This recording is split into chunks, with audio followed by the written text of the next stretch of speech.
Good afternoon student. सायन्सचा lesson number 7 metals आणि non metals हा लेसन आपण चालू केला आहे. या लेसनमध्ये आपण मेटल्स म्हणजे काय आणि फिजिकल प्रॉपर्टीज ऑफ मेटल हा पॉईंट पाहिला. आज आपण नवीन पॉईंट पाहतोय, non metal.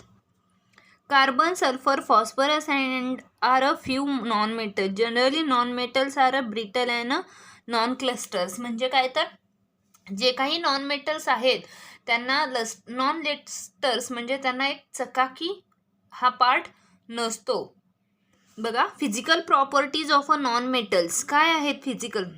Physical state. At ordinary temperature non metals occur as a solid, liquid and gaseous. आपण मेटल्सची फिजिकल स्टेट बघितली, त्यामध्ये जी फिजिकल स्टेट ऑफ मेटल्स होती त्यामध्ये दोन जे होते ते सॉलिड होते, बाकी सगळे कसे होते? सॉलिड स्टेट होते. आणि मर्क्युरी आणि जो गॅलियम होता तो कसा होता? तर इन लिक्विड फॉर्ममध्ये होता. बघा, पण तसं नॉन मेटलमध्ये काय आहे? तर सॉलिड, लिक्विड अँड गॅसियस असे तिन्ही आहे. For example solid, copper, sulphur and phosphorus these liquid are as a solid. हे लिक्विड कसे आहेत? तर सॉलिड आहेत. लिक्विडमध्ये आहे ब्रोमीन Br2 म्हणजे ब्रोमीन हा काय आहे? तर लिक्विड. गॅसियसमध्ये आहे H2N2O2 म्हणजे ऑक्सिजन, हायड्रोजन, नायट्रोजन. हे काय आहेत? तर गॅसियस स्टेटमधले नॉन मेटल्स आहेत. त्यानंतर सेकंड फिजिकल प्रॉपर्टीज आहे lustre. Non metals do not have a lustre except diamond and iodine crystals. बघा, non metals do not have a lustre. जे नॉन मेटल्स आहेत, जे अधातू आहेत, ते काय आहेत? तर नॉट हॅव अ लस्टर, त्यांना चकाकी नाही. Except diamond and iodine crystal. तुमचं जे डायमंड आहे आणि आयोडीनचं जे पावडर असते त्या दोन्हींना काय असते? तर चकाकी असते. Some non metals are a colourless while other have a different colour. सगळे जे नॉन मेटल्स आहेत ते कसे आहेत? कलरलेस आहेत, त्यांना कलर नाही. While other have a different colour, पण बाकीचे काही असतात ते कसे आहेत? तर त्यांना काहींना कलर डिफरंट, वेगवेगळे कलर असतात. What is the colour of carbon in the form of a coal? तुमचा जो कोळसा आहे त्यामधला कलर कसा आहे? तर black. Sulphur is a yellow and bromine is a brown colour. बघा, carbon in the form of coal, कोळशामधला कार्बनचा कलर हा ब्लॅक आहे. तर सल्फर आणि सल्फरचा कलर येलो आहे आणि ब्रोमीन कसा आहे? तर ब्राऊन कलरमध्ये आहे. थर्ड प्रॉपर्टी आहे brittleness. Take a cool and hammer it. See what happens to it. Solid non-metals are brittle. Some non-metals are soft. Diamond allowed trough of carbon is an expansion which is the hardest natural substance.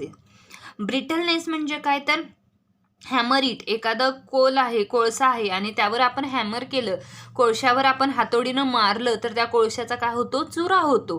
तसं metals हे कसे असतात? कठीण असतात. त्यावर hammer केलं तर ते काय होतात? त्यांचा जो सरफेस असतो तो थिन होतो. तसा नॉन मेटल ब्रिटलनेस आहे तो त्यावर आपण हॅमर केलं तर ते काय होतात? बारीक चुरा होतो. See what happens do it. Solid non metals are brittle. त्यातले काही जे नॉन मेटल्स आहेत ते कसे आहेत? ब्रिटल आहेत, म्हणजे बारीक त्याचे चुरा होणारे. Some non metals are soft. तर काही नॉन मेटल्स हे कसे? सॉफ्ट आहेत, मऊ आहेत. Diamond and allotrope of carbon is an expression. त्याला एक्सप्रेशन आहे डायमंड हा हार्ड असतो, तो काही त्यावर आपण हॅमर केलं तर तो लगेच मोडत नाही. Which is the hardest natural substances. तो कसा आहे? हार्ड आहे, कठीण आहे. Physical properties number 4 ductility and malleability. Ductility. Non metals are neither ductile nor malleable. Non metals are neither ductile or nor malleable म्हणजे काय? तर डक्टिलिटी मेटलमध्ये आपण बघितले. डक्टिलिटी म्हणजे काय? तर फॉर एक्झाम्पल हे आपली एक वायरचा बॉक्स आहे किंवा एक डक्ट आहे, तर त्याला आपण ज्यावेळी दोन्ही साईडनी खेचतो त्यावेळी त्यामधून काय येते? तर वायर फॉर्म होते, वायर रिलीज होते. म्हणजे मेटल, एखाद्या मेटलला आपण फॉर एक्झाम्पल तुमचा नेल आयर्न असेल किंवा आयर्न नेल म्हणजे खीळ आहे, ज्यावेळी आपण तो हॅमर करतो त्यावर त्यावेळी तो चपटा होतो. त्याचप्रमाणे डक्टिलिटी म्हणजे काय, तर एखादाच मेटल आपण लांब ओढलं तर त्यातून वायर फॉर्म होते, दिस इज अ डक्टिलिटी. पण नॉन मेटल्समध्ये डक्टिलिटी नसते आणि मॅलेबिलिटीही नसते. प्रॉपर्टीज नंबर 5 आहे बघा, conduction of heat and electricity. Conduction of heat and electricity. Non-metals are bad conductors of heat and electricity. बघा, non metals are bad conductors of heat and electricity. हे हीटसाठी आणि आपल्या विद्युत धारेसाठी काय आहेत तर बॅड आहेत non metal, except graphite and allotrope of a carbon which is a very good conductor of electricity. जे की आपल्या खांबावरच्या लाईट वगैरे आहे त्यामध्ये जे ग्राफिट वापरतात ते आपल्या नॉन मेटलमध्ये सुद्धा व्हेरी गुड कंडक्टरचं काम करत असतं. 6 आहे density. Non metals have a low densities. Non मेटलची जी डेन्सिटी आहे ती कशी आहे, लो आहे. 7 नंबरची प्रॉपर्टीज आहे मेल्टिंग पॉईंट. डेन्सिटीज म्हणजे त्याची जी घनता असते, नॉन मेटलची जी घनता, फॉर एक्झाम्पल दिस इज अ तुमचा स्क्वेअर, या स्क्वेअरची पूर्णपणे डेन्सिटी कशी आहे तर लो आहे. पण तीच जर मेटलमध्ये असेल तर त्याची जी डेन्सिटी असते ती कशी असते, हाय असते. Melting and boiling point.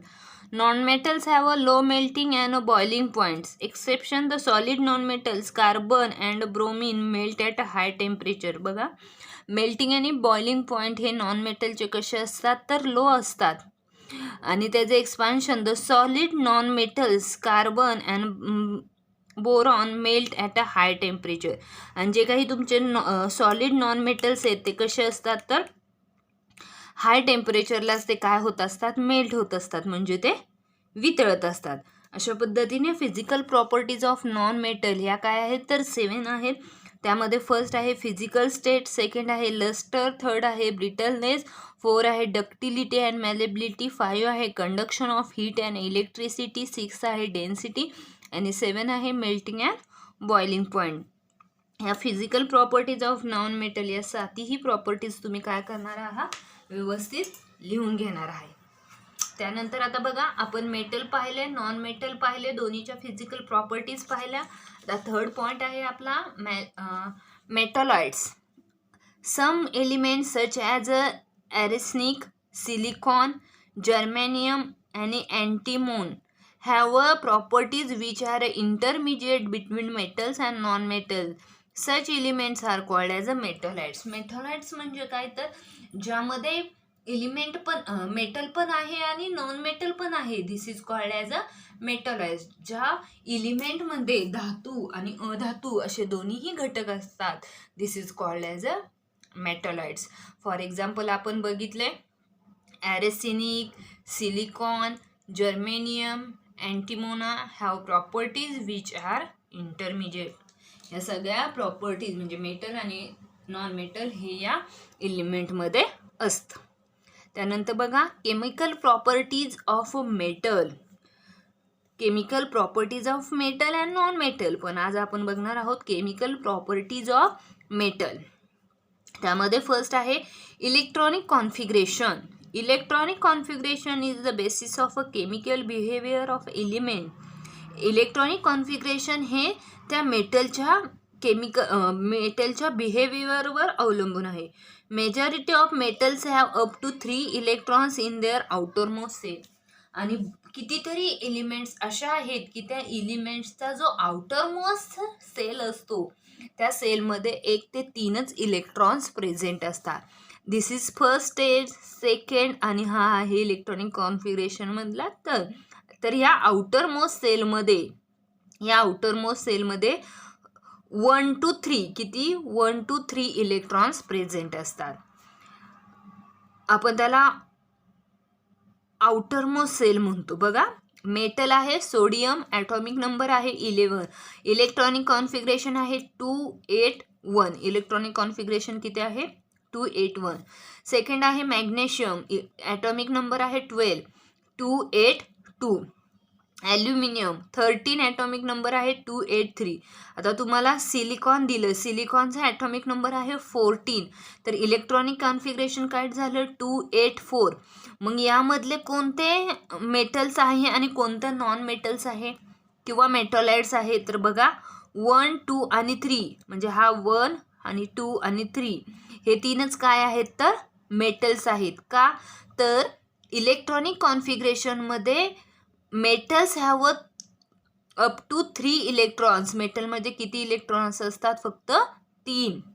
Outer most सेलमध्ये फक्त 3 इलेक्ट्रॉन पाहिजेत. सिलिकॉनमध्ये लास्टच्या सेलमध्ये किती इलेक्ट्रॉन आहेत 4. त्यामुळं सिलिकॉन हा ना मेटल आहे ना नॉन मेटल. हा कशामध्ये येतो, मेटलाइडमध्ये येतो. दोन्हीमध्ये आपल्याला पाहायला मिळतो. केमिकल प्रॉपर्टीज ऑफ मेटलमध्ये इलेक्ट्रॉनिक कॉन्फिगरेशनमध्ये काय पॉईंट लक्षात ठेवायचा आहे की ॲटॉमिक नंबर आणि आउटरमोस्ट सेलमध्ये 1 to 3 एलिमेंट असतात. तिथेच काय असते केमिकल प्रॉपर्टीज ऑफ मेटल. तो एलिमेंट जो आहे तो काय आहे, मेटल आहे. सेकंड पॉईंट आहे बघा formation of iron. Formation of iron. Metals have a tendency to lose their valence electrons to form a positively charged ion, that is cation. Metals have a tendency to lose their valence electron. Formation of iron म्हणजे काय तर मेटलमध्ये जेवढे electron आहेत त्या इलेक्ट्रॉनमधला loose electron जो outermost सेलमध्ये जो electron असतो तो लूज करतो, म्हणजे तो दुसऱ्याला देतो. This is called as a formation of iron. त्याला आपण काय म्हणतो, फॉर्मेशन ऑफ आयर्न. म्हणजे आपल्याकडे एखादी वस्तू आहे आणि ती आपण दुसऱ्याला देतो. This is called as a formation of iron. For example sodium आहे 281. इलेक्ट्रॉनिक कॉन्फिगरेशन कसं आहे 281. पण आउटरमोस्ट सेलमध्ये ऑक्टेटमध्ये किती आहे 8 आणि आउटरमोस्ट सेलमध्ये काय आहे 1. हा 1 इलेक्ट्रॉन आपल्याला काय करायचं आहे, लूज देअर व्हॅलन्स इलेक्ट्रॉन. तो व्हॅलन्स इलेक्ट्रॉन लूज करायचा आहे, दुसऱ्याला द्यायचा आहे. म्हणजे काय होणार आहे 2, 8. आणि जो एक इलेक्ट्रॉन होता तो इलेक्ट्रॉन आपण काय केला, दिला Na+. साईन का दिला आपण इथं की आपण या सोडियममधला एक जो इलेक्ट्रॉन होता तो इलेक्ट्रॉन काय केला, लूज केला, दुसऱ्याला दिला. म्हणून आपण इथं काय केलं, प्लसचं साईन लिहिलं. त्यानंतर बघा सोडियम. सेकंड आहे मॅग्नेशियम 282. आता आउटरमोस्ट सेल ऑक्टेटमध्ये आपल्याला किती पाहिजे 8 पाहिजे. म्हणजे आपण हा 2 काय करणार आहे, लूज करणार आहे. म्हणजेच मॅग्नेशियम +2 इलेक्ट्रॉन मायनस. मग काय केले 2 इलेक्ट्रॉन आपण काय केले दिलेत. 2 इलेक्ट्रॉन दिल्यामुळं इथं mg किती साईन आले 2 साईन आले. तसंच थर्ड एक्झाम्पल आहे ॲल्युमिनियम 283. आपल्याला हा ऑक्टेट ठेवायचा आहे आणि जो आउटरमोस्ट सेलमधला इलेक्ट्रॉन आहे तो काय करायचा आहे, लूज करायचा आहे, दुसऱ्याला द्यायचा आहे. तर मग काय होणार आहे, ॲल्युमिनियम आयन काय होणार आहे 28. किती इलेक्ट्रॉन दिले आपण 3, म्हणून 3 इलेक्ट्रॉन मायनस आणि त्याचे 3 प्लस साईन. का तर आपण 3 इलेक्ट्रॉन दुसऱ्याला दिले, म्हणून इथं काय केलं Al3 साईन 3 वेळा लिहिले. This is the formation of electron. Metals have a tendency to lose their valence electron. आपला व्हॅलन्स इलेक्ट्रॉन आपण काय करतो, लूज करतो, दुसऱ्याला देतो. To from positively charged ion. आणि तो दिल्यानंतर आपण त्या कॅटायनवर काय करतो, पॉझिटिव्हली चार्ज लावतो. This is called as a formation of ion. त्यानंतर थर्ड आहे बघा reaction of oxygen. Metal combine with oxygen to from there oxide. काय करायचं आहे, मेटलचं कॉम्बिनेशन करायचं आहे विथ ऑक्सिजन. कशाशी, ऑक्सिजनची. To from their oxides. Metal plus oxygen into metal oxide. काय होतं आहे, metal plus oxygen into metal oxide. For example magnesium घेतले प्लस काय केलं ऑक्सिजन केले तर काय तयार झालं MgO म्हणजे मेटल ऑक्साईड तयार झाले. The metal oxide are basic in nature. Metal oxide reacts with an acid to form salt and water. आणि हे जे मेटल ॲसिड आहे ते ॲसिड बरोबर कन्वर्ट झाल्यानंतर पुन्हा आपल्याला काय मिळणार आहे, सॉल्ट आणि वॉटर. काय मिळणार आहे, सॉल्ट आणि वॉटर. हे आहे रिॲक्शन विथ ऑक्सिजन. त्यानंतर chemical properties number 4 reaction with acid. Reaction with acid. Take dilute hydrochloric acid in a test tube, then add zinc dust to it. Take a glowing slit near the mouth of the tube. एक test tube घ्या, त्या test ट्यूबमध्ये dilute hydrochloric acid, dilute म्हणजे काय तर जे काही तुमचं ॲसिड आहे कोणतंही HCl वगैरे जे काही ॲसिड असतं ते डायल्यूट केलेलं असतं. डायल्यूट केलेलं म्हणजे काय तर त्या ॲसिडमध्ये काय केलेलं असतं, पाणी मिसळलेलं असतं. दिस इज डायल्यूट सोल्युशन, त्याला आपण काय म्हणतो, डायल्यूट. जर आपण नुसतं हायड्रोक्लोरिक ॲसिड घेतलं तर ते हायड्रोक्लोरिक ॲसिड कसं असतं, हार्ड असतं, ते आपल्याला त्रास देतं. त्यामुळे आपण कसलं सोल्युशन घेतोय, dilute hydrochloric acid in a test tube. Then add zinc dust to it, त्यामध्ये झिंकची पावडर टाकतोय. Take a glowing splinter near the mouth of the tube. मग नंतर काय करायचंय, त्या टेस्ट ट्यूबच्या तोंडापाशी काय करायचंय, जळती काडी धरायची. Observe the glowing splinter, you will notice some sound coming out from it. काय होईल तर त्या टेस्ट ट्यूबमध्ये पूर्णपणे हायड्रोजन गॅस काय होईल, बाहेर फेकला जाईल. पूर्णपणे तिथून साऊंड, हायड्रोजन गॅस बाहेर पडण्याचा साऊंड आपल्याला मिळेल. Most of the metals react with dilute acid to from metal salt while hydrogen gas is released. त्यावेळी काय होईल, हायड्रोजन गॅस काय होणार आहे, रिलीज होणार आहे. मेटल घेतले, मेटलला डायल्यूट ॲसिड बरोबर रिॲक्ट केलं, त्याच्यापासून आपल्याला काय पाहायला मिळालं, त्या सोल्युशनमधून सॉल्ट रिलीज झालं आणि हायड्रोजन काय झाला, रिलीज झाला. सॉल्ट मिळाले आणि हायड्रोजन गॅस काय झालं, तिथून रिलीज झाला. This is a reaction with acid. हे काय आहे तर reaction with acid in a chemical reaction of metal. Metals बरोबर ॲसिडचं रिॲक्शन झाल्यानंतर काय होतं हे आपण पाहिलं. Reaction with water.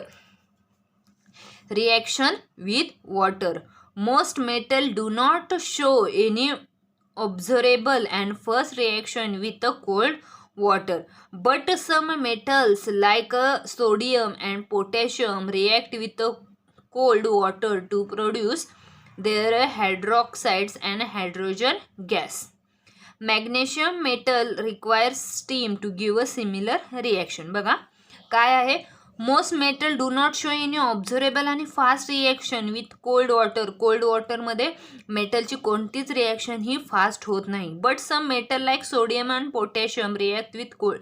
पण जे सोडियम आणि पोटॅशियम आहे हे पटकन वॉटरशी काय होतं, रिॲक्ट होतं आणि प्रोड्यूस काय करतं तर हायड्रॉक्साईड आणि हायड्रोजन गॅस. त्या वॉटरबरोबर रिॲक्ट झाल्यानंतर त्यामधून हायड्रॉक्साईड आणि हायड्रोजन गॅस काय होतात, रिलीज होतात. आणि magnesium metal require steam to give similar reaction. आणि मॅग्नेशियम बरोबर त्याची सिमिलरली रिॲक्शन तयार होते. म्हणजे बघा आज आपण काय पाहिलंय तर नॉन मेटल्स पाहिले, नॉन मेटल्सच्या प्रॉपर्टीज लिहिणार आहात, केमिकल प्रॉपर्टीज ऑफ मेटल लिहिणार आहात, मेटॉलाइट्स म्हणजे काय लिहिणार आहात, त्याचे फॉर एक्झाम्पल सिलिकॉन, जर्मेनियम हे लिहिणार आहात. त्यानंतर केमिकल प्रॉपर्टीज ऑफ मेटलमध्ये electronic configuration, formation of iron, reaction with oxygen, reaction with acid, reaction with water, हे सगळे पॉईंट व्यवस्थित लिहून घेणार आहात.